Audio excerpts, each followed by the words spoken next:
Salam alaikum wa rahmatullah. Alors je fais cette vidéo parce que tout à l'heure, lors du prêche, on a mis la caméra, mais malheureusement elle a pas filmé. Bon allez, pour être franc, on a une nouvelle caméra, mais on n'arrive pas à l'utiliser comme il faut pour l'instant. Et il y avait un passage qui m'a semblé très intéressant, que je voulais partager avec vous. Alors faites pas attention à ce qu'il y a derrière, on est en plein travaux à la mosquée.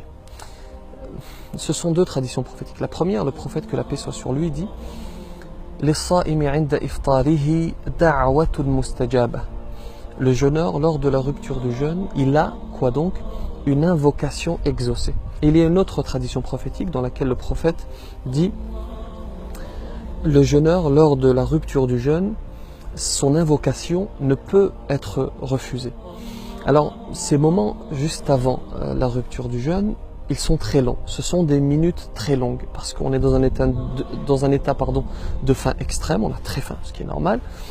Et on a les aliments sur la table, on a la soupe qui nous appelle, qui nous fait les yeux doux, et on a du mal à penser à autre chose qu'à la nourriture.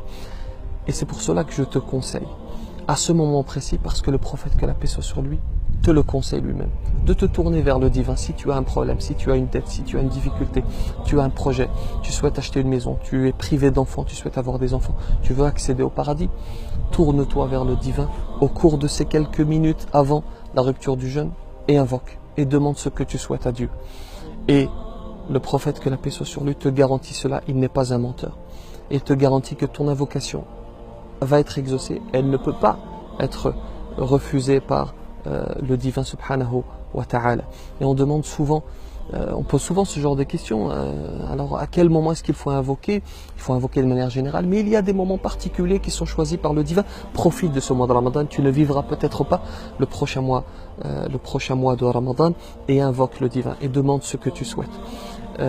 J'ai dit tout à l'heure aux fidèles, je vous offre ces deux traditions prophétiques, offrez-les à votre tour à d'autres personnes, partagez cette information, et je vous dis de la même manière, diffusez cette information, partagez cette vidéo pour partager la récompense.